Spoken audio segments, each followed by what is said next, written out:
Hey, welcome to the Compared to Show. I'm Heather Creekmore.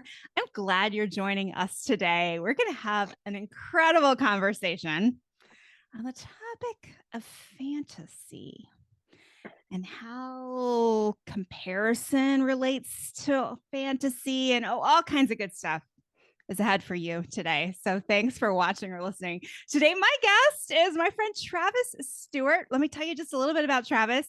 He's been mentoring people since 1992 when he became a licensed professional counselor in 2005.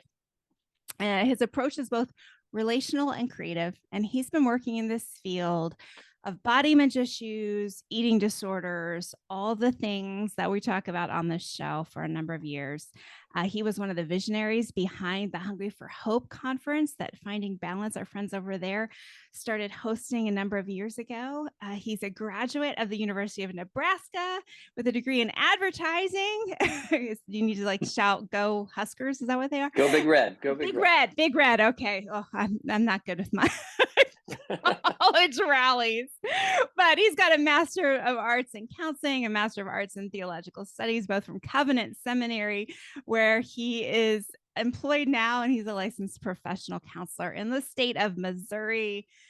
Travis, I butchered all of your credentials, but just know we are glad to have you on the show today. You were on just, I don't know, 6 months or so ago. You can listen to Travis's episodes. It was season 7, episodes 25 and 26. We had a great conversation about core needs of the heart and your 3 chairs model, which I love so much. If you haven't listened to that one, go back and listen to that. But today I'm excited about what we're going to talk about. Before we dig in, just why? I mean, it's unusual for me to have a male guest on the show. Let's just be frank about that. But what got you into this whole world of body image, eating disorders? Like how did you get here? Yeah, that's a great question. Well, not on purpose. It wasn't on purpose. I was on staff. I was doing campus ministry with the Navigators at Nebraska and then the University of Kansas. And so I was interested in ministry and then ended up going to school. Very short.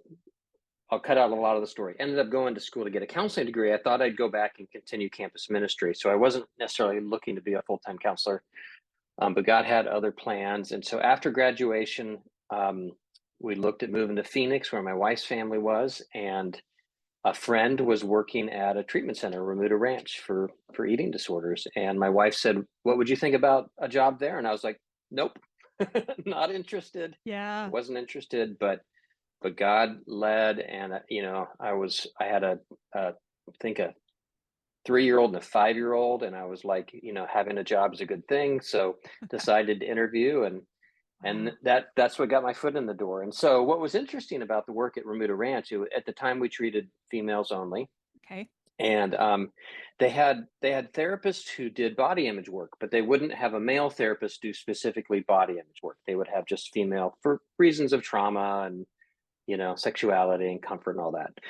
But I was still interested in kind of thinking about the body image piece. And so I thought, I'm not going to be doing like the sessions around body image, but I thought I kind of want to learn more. And I had really enjoyed my theological studies. So I just started thinking, what does scripture say about the body? We had covered some of that in seminary.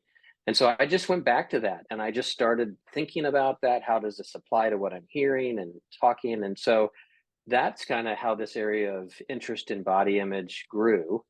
And what I discovered is that a lot of what the scriptures talk about with the body, like churches weren't doing a great job, neither were the campus ministries we just weren't doing a great job of teaching that. We don't, in the church, we're often afraid to talk about the body. We feel shame about it. We feel like it's too sensual. I don't know. There's all kinds of reasons, and so we get uncomfortable. But the fact is, we talk about the body all the time because we stand at the latest potluck and we bemoan, that we've gained weight, or I shouldn't be eating the bad food. We should only eat the good food, or all this stuff, and it's totally accepted.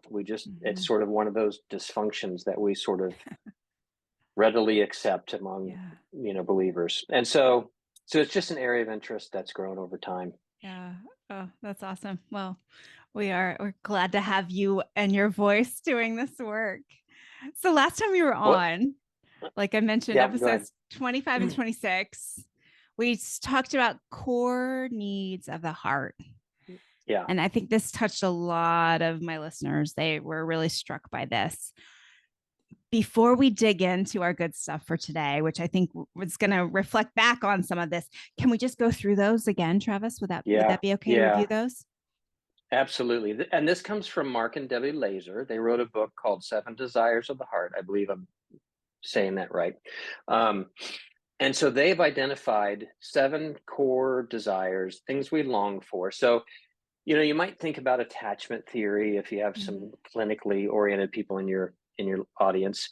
This would have some similarities to that. You might think a little bit about, the hierarchy of needs. So it's similar to those things, but a little bit different too. And so these are primarily relational in nature. So we went more in depth in the episodes that you mentioned. I think it was episode 25. But the first one is to be heard and understood. We all have a longing that someone would hear us and understand us and do their best at trying to put themselves in our shoes. The second one would be, we have a longing to be affirmed, to have someone tell me, good job, you did a great job at that. And that's part of the ways I think God helps us understand what we are gifted at, right? Is when people affirm us for things. And it's so life-giving. The next one then is similar but different. It's blessed. So blessing is, I enjoy you. I'm going to speak over you. I'm going to speak words to you that give you life. And so, example, an affirmation might be, Heather, you have a great podcast. I love your podcast. You give creative ideas. You have great guests. You do a great job running it. That's affirmation. If I say to you, Heather, I just love hanging out with you, that's blessing. I enjoy you. I enjoy your presence. Like so they're similar but different. We need both. Yeah. The next one is safe. We have a longing to feel safe. We need to feel safe relationally, financially, physically, in our neighborhood, in our cars, all those kinds of things. We need to feel safe. And that's so important to building trust and intimacy and security. So the next one then is touched. We have a need for healthy physical touch. And there's been studies that have shown that babies that don't get enough touch, don't develop, and all those types of things. And we need touch from friends. We need healthy, intimate touch from a spouse. All those kinds of things are part of how God has designed us. And it just always reminds me that each of these 7 things can be misused. So some people have experienced unhealthy touch, right? Whether that's violence or sexual abuse. And so, but hearing and understanding could be misused too. I can hear you and understand you, but then gossip about you, or I could manipulate you by what you've shared. So all of these things need to be done in a good context. The next one would be chosen. We need to feel chosen, that someone would pick us to be a friend, a spouse, an employee, a teammate. They want us on their team or in their community. And the final one is similar, but it has more of a community feel, which is included. I'm a part of something. I'm a part of a group, a church, a family, a sports team, a fan base. We need to feel like we belong somewhere. So that's a really fast, kind of quick through, the 7 desires of the heart. But those do relate to what we're going to talk about today. So that's a great foundation. Yeah. Well, and again, I encourage anyone watching or listening, go back and listen to that episode, because we really did. We had some good back and forth about each one of those, really digging into what they are. But today we're going to talk about fantasy.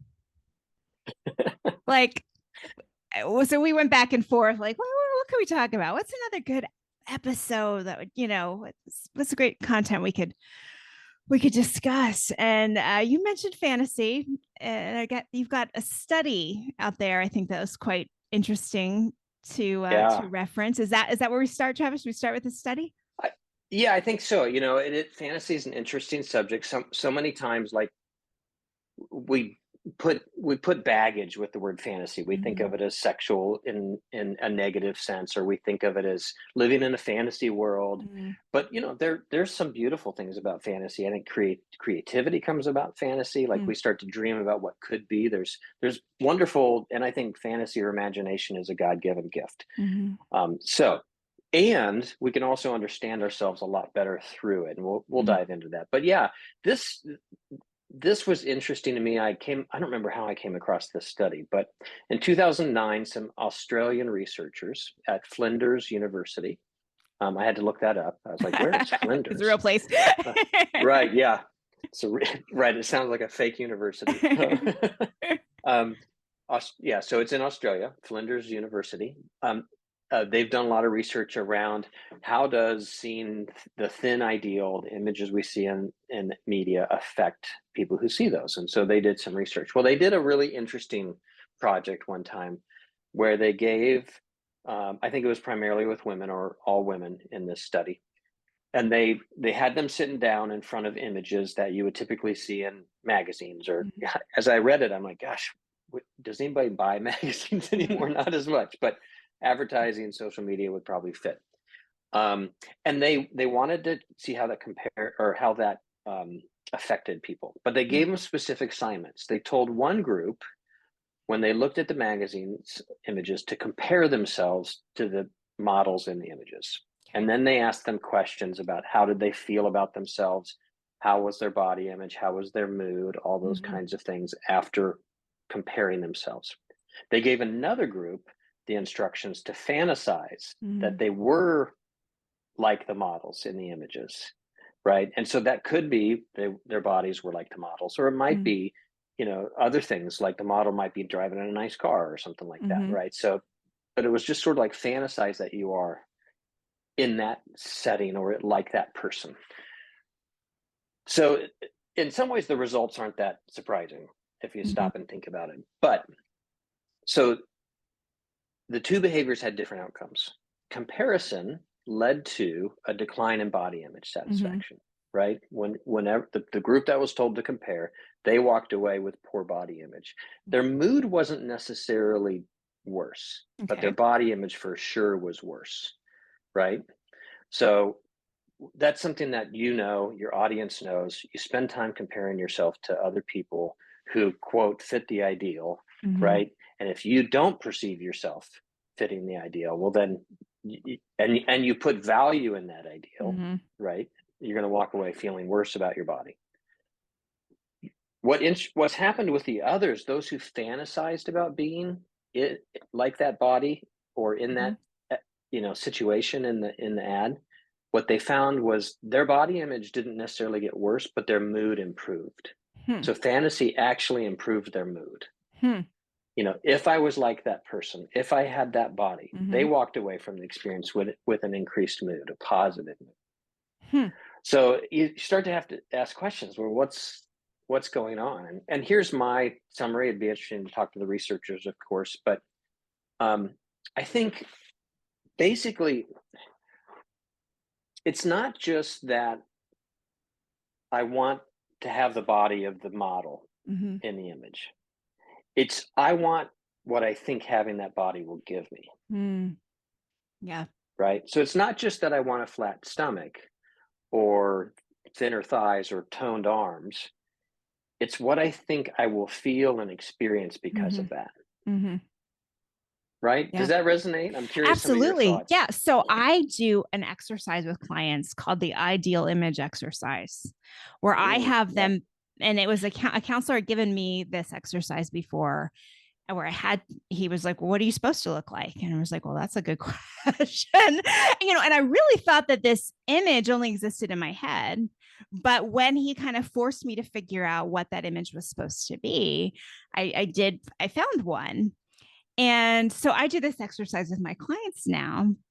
And one time, about a year ago, I asked a client to describe what she looks like. And because she had mentioned a name and I didn't necessarily know who it was, an actress of some sort. And she used these words, Travis. She said, she looks like peace.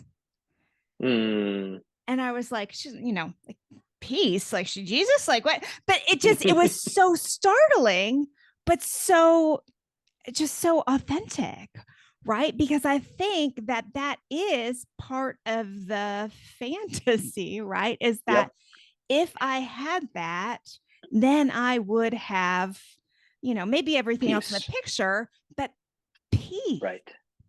Yeah, that's powerful. Yeah. Well, that's the same exercise. I do that exercise as Okay. well with clients. And the first time I did it, um, the client told me she described a very emaciated skeletal body, which Mm, surprised me because I kind of I don't know what I assumed. I mean, I'd worked with eating disorders a long time, but I guess I assumed sort of like, the ideal like fitness model, mhm, but it was very emaciated. And as we dug through her story and what that meant to her, she literally fantasized about passing out mm, and then being rescued and mm, nurtured. And her story had a lot of like feeling neglected. mm, And so her fantasy was about a body that would elicit nurture, mm. which is, Wow. that like just that convinced me that using that exercise was so powerful and Yeah. so helpful. And what Wow. I'm sure you've discovered is that not everybody has the same ideal body. Mm-mm. No. Which is really case in point, right? Because I think we all, this is probably way too broad a generalization, but I think most of us go in thinking that the standard of beauty is something that everyone recognizes and agrees on. Right. And then Right. when every person in a group has a different standard of beauty and the one image looks nothing like the other person's image, it really Right. does drive home the point.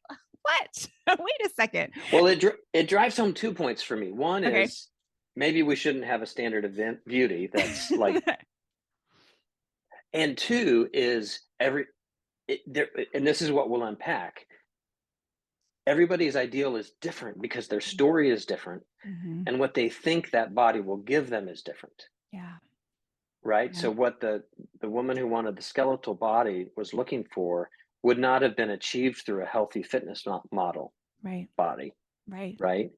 And Right. so the stories are, and that's where this is where we get to start to get to the meat of this topic. Is fantasy can teach us a lot about our unmet longings and needs, and then Yeah. therefore it can then lead us to Jesus, Yeah. right? Yeah. So we begin to understand that, experience, and why am I fantasizing about this? And this could be true too. Why do you fantasize about the lottery Mhm. or whatever it is that we fantasize Or the about? Like HGTV we can, dream home or right. right. Yeah. Right, right, absolutely. So fantasy can teach us a lot of those things. And so I love that you do that with your clients. I have found it so helpful with Mm, my clients. Now, here's a thing I'll add to it. And we'll come back to this at the end when we give some like take home homework for your audience. But sounds good. I will then ask the person, once they've identified the ideal body, I'll then ask them to put it into a movie scene. Mm, Put yourself in a scene in which you find yourself with that body, and I'll ask questions that we'll get to later. mm, Um, and that tells you even more about the story. mm, And sometimes you'll find, this is just a little quick add in. I worked with one of my friends is Riley Nichols, who is probably one of the country's leading experts on eating disorders in athletes. mm, And he has talked about how athletes will have at least two different ideal body images: mm, an on the court ideal body and an mm, off the court, a social ideal body. And they're mm. different. Yeah. So maybe on the court, they have strong muscles and, but off the court, they want to, be thinner, or they don't like their Right. big thighs, but they do like Right. it for their sport. Right. Right. So Yeah. it's a really interesting, complex topic. Yeah. I'm thinking about gymnasts because I Yeah. feel like I've read some of the Olympic gymnasts kind of, express, you know, Hmm. that they need that kind of body for gymnastics, but Right. socially they're, They don't always like it. right, Right. right. Yeah. Yeah, that's Yeah. good. And so that plays out for us as well. I've had clients who's given me different body types for different Hmm. scenarios. So ask your clients that follow-up question. If you could put Yeah. yourself in a movie scene, Yeah. what would it be? And So what does that typically sound like? I mean, I know there's no typical, but like what are some of the things that come out? when you do that follow-up session? So the one I told you about passing out, Mm-hmm. she talked about going for a run in her neighborhood and Mm-hmm. passing out, and then being found by um, a person in the neighborhood who she respected and liked, and Mm-hmm. so that was the first one. I've had other ones who talk about going to that like the annual Christmas party that her family throws, and she would be noticed by that. She was like 22. She'd be noticed by the handsome college boy across the room, Okay. and kind of played out that story. Yeah. Another one that I recently had, she talked about um, being going on a mountain hike with her family, Mm-hmm. and not getting tired and not being left behind. So Mm-hmm. her body image, it had something to do with endurance and strength and fitness. Yeah. Other stories have included like my wedding. Thinking about my wedding night. Mm-hmm. Um, One talked about being on the beach, and what some of the questions that I'll ask is, well, in this scenario, because fantasy really is about story. It's not just the Mm-hmm. ideal body image, it's a Mm-hmm. story that you're telling, right? So in this fantasy, she said she'd be on the beach in a swimsuit, and I always will ask, is anybody noticing you? Who's Mm-hmm. noticing you? How are they responding? Right? And so sometimes it's, um, are women noticing you? How are they responding? Are they comparing? Are they admiring? Are men noticing you? How are they responding? This one that I'm thinking of now, she said, nobody's there. I'm just comfortable. I'm Mm-hmm. in a swimsuit on the beach, and I'm comfortable. Like, Wow. so it just, yeah, there's all kinds of really interesting things that you'll learn. Yeah. And so I think where you're going next is how this kind of reveals our core needs. And I'm thinking, so Yeah. I'll self-reveal here. As you know, you're saying this, and I'm like, okay, what would mine be? I'm picturing that ideal image that I found for my counselor. Yep. I don't know, goodness, 15 years ago. And I think if you gave me the assignment of being in a movie, I think I would be on stage and people would be applauding. Mm, So would that be acceptance or approval or yeah, tell me how that would feel. hmm. Yeah, I think it would feel accepting, like I was Yeah. accepted of. So we could go with included, chosen, and, Chosen my yeah. mm, yeah, chosen, admired, Mm-hmm. right? And if you were admired and chosen, what feelings does that give you? Um. Hmm. Security. Yeah. Yeah. So safe is one of the other, right? Mm-hmm. Safe is the one that I go to again and again and again. Safe, out of all those seven we listed, safe, I think Yeah. I said this in the previous episode, that is so much at the heart of it, right? If I Yeah. was chosen, if I was included, I would feel safe, Yeah. right? Yeah. Yeah. I'd And feel that's meaningful. So yeah. That's a big one. Yeah. yeah. Hmm. Yeah. Yeah. I think mine would be like my ideal body, it's often connected to an actor or something, because those are the images that we get put in front Mm-hmm. of us. It'd be like Chris Evans or something, Mm-hmm. Captain America, and for me, one of my core parts of my story is not feeling strong, Mm. you know, so to be seen as strong, and heroic, Mm-hmm. you know, I don't need to be the Hulk, Yeah. but I was gonna say not Chris Thor. Evans would, right? Thor, I could take Thor. I could do, yeah, I could do Chris Helmsworth. So, yeah, But even in absolutely. there, that Yeah, just exemplifies it again, right? Because for yeah, some men, it would be Thor, right? Or right. like Or the Hulk or right, Spider-Man. Right. right. Absolutely. Yeah, Yes. Yeah. So, interesting. those go right to our core needs, our Mm-hmm. core stories, the core lies that we believe too. It helps reveal Mm-hmm. those lies, you know, the lies that I'm not strong enough, right? Or the lie that maybe you're not accepted or you're not admired, all those things. It goes right to that stuff. So, Yeah. um, so a couple things. Fantasy taps into at least two things. What do we most deeply want, Mm-hmm. right? Which we've been talking about. And the other is, what strategy do we have for getting what we most deeply want? Mm. Some people don't fantasize that much about an ideal body image, but they do fantasize about the ideal spouse or the ideal job Hmm. or winning the lottery, right? Right. So our fantasies tell us about our longings and our strategies. Hmm. And we should be asking the question, how did I get to that? How did Yeah. how did I come to believe that having a flat stomach will get me this? Where Hmm. did that story come from? Obviously, some of that's culture, but there's other things too, family, experiences, subculture, all those things play into it. So Yeah. fantasy can help us understand our strategy and our longings. Yeah. Um, Yeah. So where's the I want to say where's the line, and that's always a horrible question. But that's the words I can give it right now.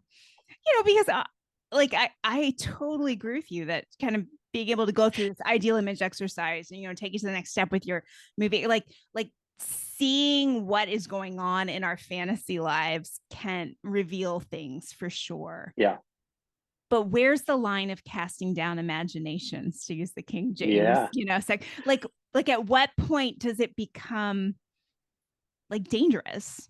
If that's yeah. Well, I think we're always in danger Mhm. of, and I don't mean like be scared of the world. What I mean is our thoughts are always we're navigating that like wisdom versus humanity. I mean, we're Mhm. limited humans and God understands, and He is not ashamed of us.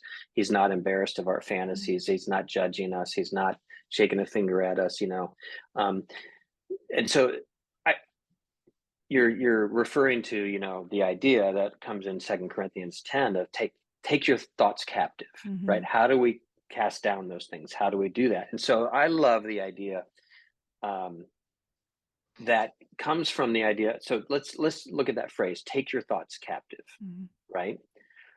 So if you were to take a if we were in war and we were, the enemy and we captured one of the enemy, right?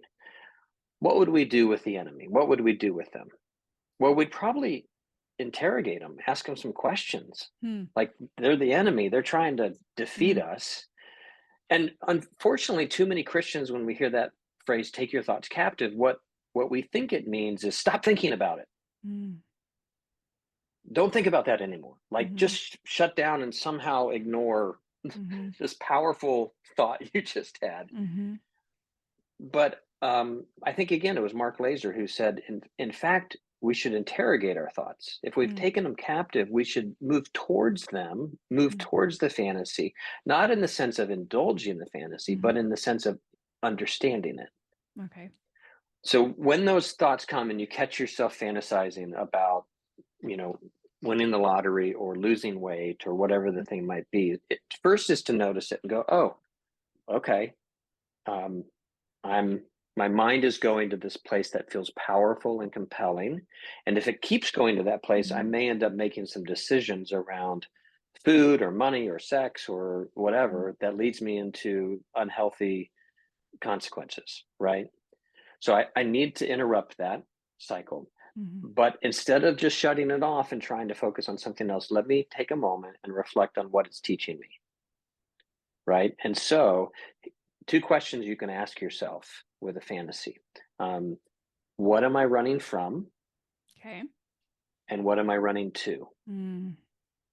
Okay. So, what am I running from? That's often going to be things like pain, Mhm. anxiety, grief, Shame, maybe. fear, shame. Yeah. Yeah, I'm feeling or experiencing something. And a lot of times we don't know it. Like, a lot of Mhm. times we're anxious and we don't realize it, Mhm. but we're off in fantasy world already, Mhm. right? Or we're scrolling, or we're shopping, Mhm. and we're not really paying attention. Oh my gosh, that interaction with my boss was upsetting, Mhm. right? Or that interaction with my spouse or my child or my friend or the news that I just read or Mhm. something. And so we need to stop and say, what am I running from? Okay. And begin to try to process that, Mhm. engage with that, take that to God, you know, surrender that, Mhm. speak truth over that, Yeah. those kinds of things, right? What am I running from? And usually it's some sort of pain, Mhm. right? So we need to stop running from the pain and turn towards the pain. Just in the same way that you turn towards the fantasy, you're going to turn towards the pain and try to own it and be present with it and engage with God. Does that make sense? Yeah. Yeah, absolutely. So that's, yeah. Well, I want I'll speak to the other, but go ahead. Yeah. Well, no, I mean, just that is so clarifying and maybe freeing, I think, because it is hard to just take thoughts captive. And I probably need to apologize for anyone that I've told, just take the thought captive. but, you know, I feel like, I think my black and white thinking, my all or nothing thinking, my realist thinking, like all those things combined to make me like the perfect candidate for an eating disorder and body image issues. But in all of that, I think, is this like, I believe I have a shut off valve, if you will, right? Where it's like, oh no, just turn that off, you know, like just cut that out. And that probably just actually feeds the problem that, you know, led to me having an eating disorder in the first place, which is being uncomfortable with feelings. Right. So it's probably not super helpful, but thinking about, instead of running towards the fantasy or indulging the fantasy, asking the question, what am I running from? Yeah. Like, why do I need that fantasy to save me? Right. That's a great way to put it, because we look to other things to save us, right? Yeah. Yeah. Okay, what am I running to? Go ahead. What am I running to? And this is where that 7 desires of the hearts comes for. You know, like, what is fantasy telling me? What am I imagining I will get out of this result? If I lose weight, if I'm skinnier, if my husband notices my weight loss, or my friends at church. I'll say this, I've said this for 20 years. I used to think that men thought about women's bodies a lot. And we do. I mean, that's an issue for men. Like, it's been sexualized, and you know, this whole conversation could happen around sexual fantasies too for men. You're like, what am I fantasizing? What kind of woman would choose me? Would that kind of woman choose me? Right? Or be with me, or et cetera, et cetera. I thought men struggled with it. Until I started working with eating disorders, I didn't realize how much women thought about women's bodies. Thus the title of your book, right? Right. You know, I had no idea that was such a powerful part of a woman's experience, is to compare herself so much, right? But why is she doing that? Why do we do that? It's because, in part, we're running towards acceptance, affirmation, to be chosen, to be included, right? So that fantasy of, let's just, to use the example, you know, of today's conversation, of losing weight and having that ideal body, it's running from the pain of your experience, whether that's historic experience or present experience or some combination. And it's running towards peace, as your client said, right? Or acceptance, or safety, or feeling chosen and included, right? Yep. And so when we begin to understand what I really long for is not a flat stomach, but what I think the flat stomach will give me, you know, that then radically changes the way we interact with Jesus, with our bodies, with our stories, with our emotions, right? Right. Yeah. I mean, as you run through the list, and we brought this up before, but safety is always, it's my big one. Safety is me too. Always the one. and it really is difficult, I think, to disconnect that fantasy from that outcome. Like, is there a process there? Oh man, that's the $64 million question, I think. Used to be $64,000, right? Yeah. That'd be great to write a book on that. I think untangling that, you know, what you're saying is, how do we untangle that or unglue that? This idea that my fantasy, how do I not give that so much power? How do I disconnect that from the power that it has in my life? I think it starts with what we're talking about today, is recognizing that tells a story. So you can do this without body image and specific fantasies. I had a group of men that I was mentoring simply write out their perfect day. What would your perfect day look like? If you had a day that just went perfectly, what would it look like? And it included way more than body image. It Mhm. included, how they'd spend their time and relationships. And it was so interesting because we all Mm. came up with such different days, Yeah. but it tied into our stories. Mm. So I think we start there, and then we confess, Mhm. and when it comes up, we don't beat ourselves up, we Mhm. don't shame ourselves, we don't condemn ourselves, but we confess and bring it to Jesus and say, I'm placing my hope in this object of my fantasy, Mhm. whether that's another person or an activity or a body image or a financial Mhm. situation. I'm placing my hope in that, as Tim Keller would call it, a counterfeit God, Mhm. right? Yep. And I'm going to surrender that to you. Jesus, would you help me to put my hope in you? I don't even know what that looks like right now, Mhm. but I'm going to try to remind myself. So I have a prayer. Let me pull this up. This is Yeah. a prayer I've started to read on a almost daily basis. Yeah. Please do. Um, I'll just read. There's like 7 or 8 of them. I'll just read a Yeah. few of them. Um, from the empty promises of money, admiration, and success, Lord, deliver me. Mhm. From perfectionism and the fear of making wrong choices, Lord, deliver me. Mhm. From the fear of what others think of me, Yeah. Lord, deliver me. This comes from It's the litany of a book. humility. Yeah, it's Yeah. just a guy named Albert Brooks wrote a book called From Strength to Strength, and he Huh. had a prayer. So I adapted it for myself, and Yeah. there's several more on there that Yeah. list. But from the fear of pain, Lord, deliver me. Like Mhm. I've just been praying that, on a Yeah. regular basis. Deliver me from the things that I think will give me salvation, Mhm. and let me just have my hope in you. So Yeah. that's part of the answer to your question, I think. Do we want to talk about like a parting assignment for your Yes. listeners? Please do it. Some things they can do. So Yep. basically, I mean, it's what we've talked about. I just want to give a little more meat to the assignment. So some questions that they can ask themselves.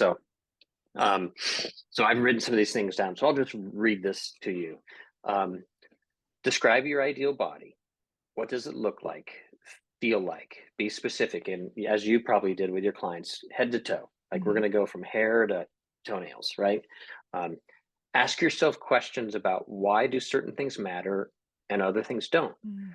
For example, why are you focused on a flat stomach but not perfect hair? Mhm. Is it athletic versus curvy? Mhm. Thin versus muscular? Why? What is that meaning? What's the meaning behind that? Right. So Yeah. those are some questions they can begin to ask themselves. That's good. Do you ever fantasize about having that perfect body?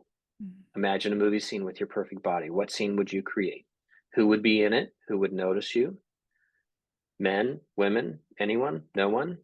What does that tell you about your story? Your wounds, your need for healing? Mhm.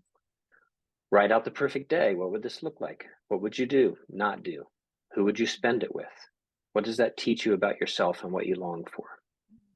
So I think the question in all this is, are you willing to understand what your fantasies can tell you about your longings Yeah. and your needs and your wounds and your story? And then ask Jesus to meet you in that Yeah. story, in those things. You'll learn so much. Do this with a trusted group of Mhm. friends, Yeah. you know, share So some of good. these stories with someone else. Don't do it alone, but Mhm. do it with some trusted friends and be curious. It's a curious and compassionate stance. Don't have a judgmental stance towards yourself in Yeah. this. It's not helpful. Yeah. Um, so I think if every one of your listeners went and did that, and then, Yeah. a few of them emailed you and told you what they learned, I Yeah. bet you That'd would be get some awesome. interesting stories. That'd be fantastic. Everyone's invited to do that. Heather at compared to who.me. Send them on. Travis, I can't help but think though, like, you've done a lot of work in the eating disorder community. It's like it's never about the food, is it? Right. It's not, but here's what I've learned. Because Hmm. I think early on as a therapist, I moved too quickly past the food, Okay. and I moved too quickly past the body image stuff Okay. because I knew it wasn't about food and body. Hmm. But food and body are the storytellers.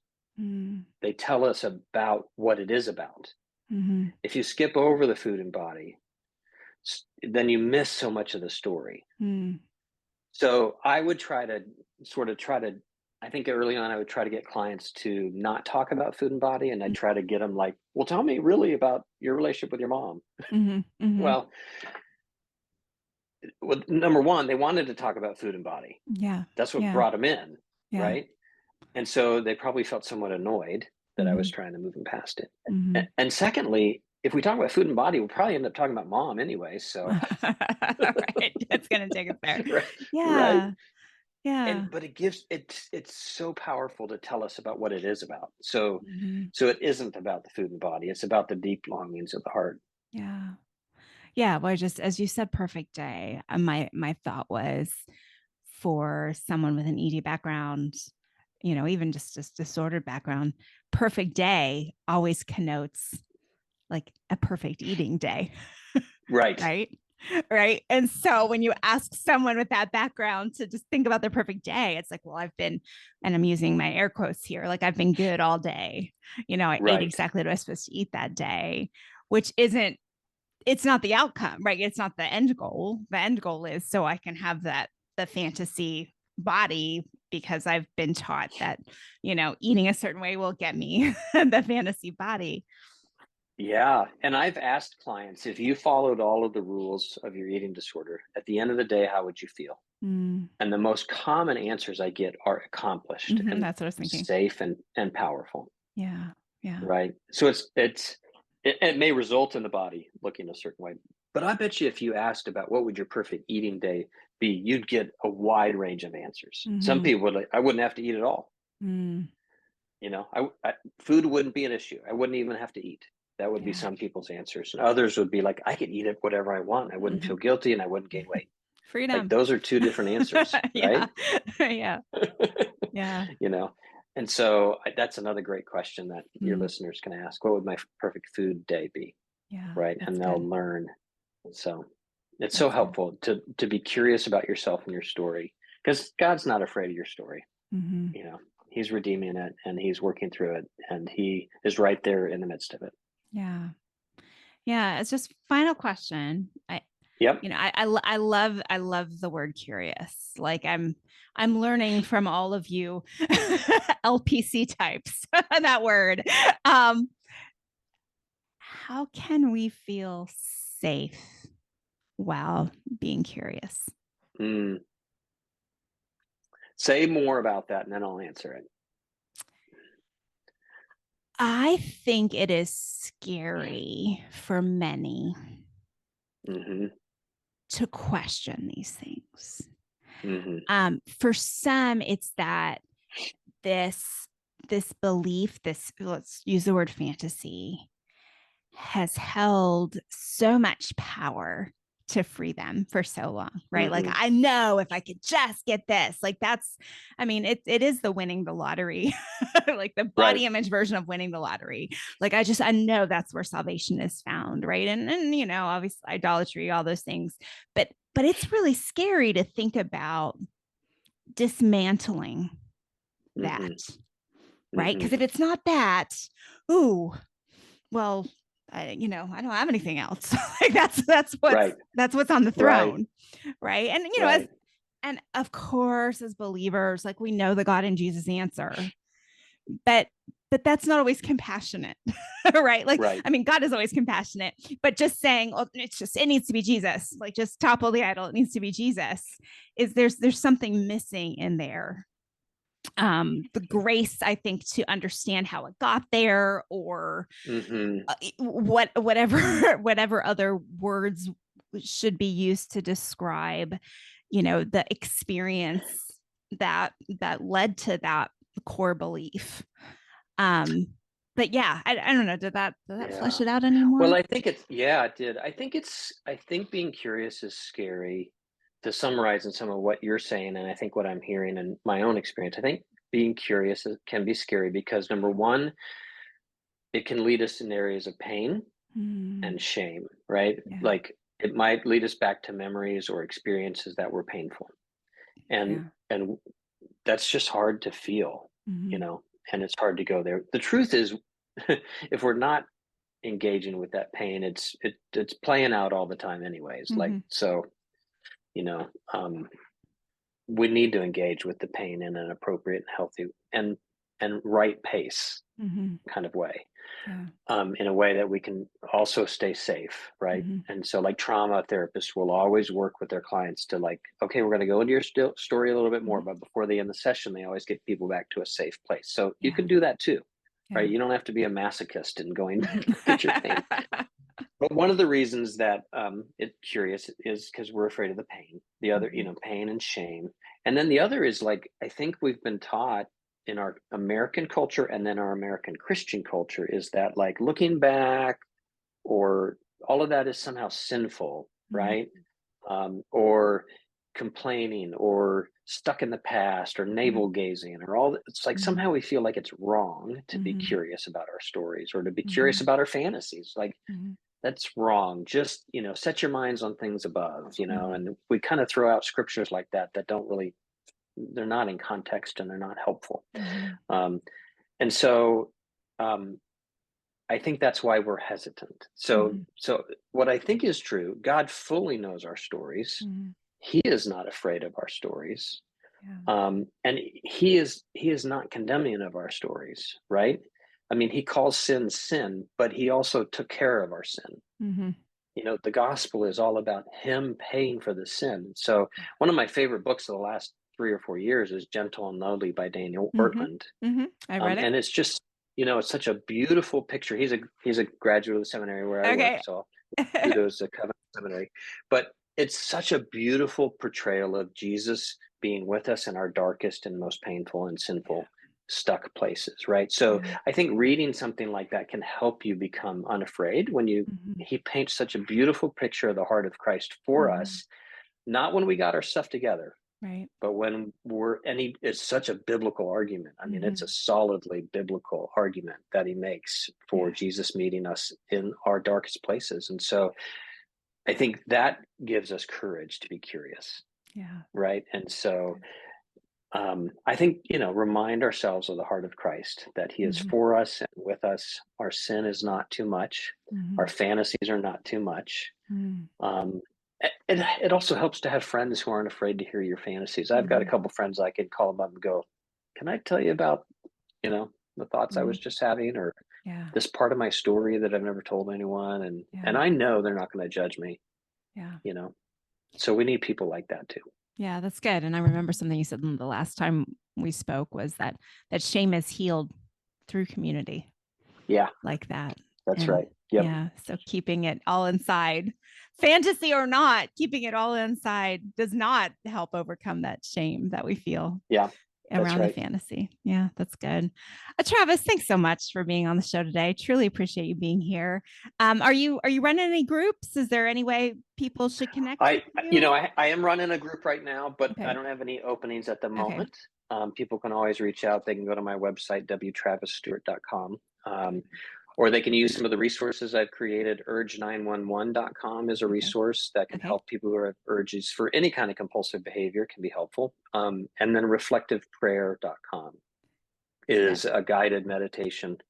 Reflectiveprayer.com is a guided meditation website that can help you learn to kind of with anxiety. And there's a track on there for eating and body image issues. So awesome. Those would be places to find me. Great. I'll put links to all of that in the show notes. Well, Travis, thanks so much for being on the show today. You bet. This was an honor. It's always fun to talk to you. Yeah. Thanks for having me. Thank you so much. Appreciate it. And thank you for watching or listening today. I hope something today has helped you stop comparing and start living. Bye-bye.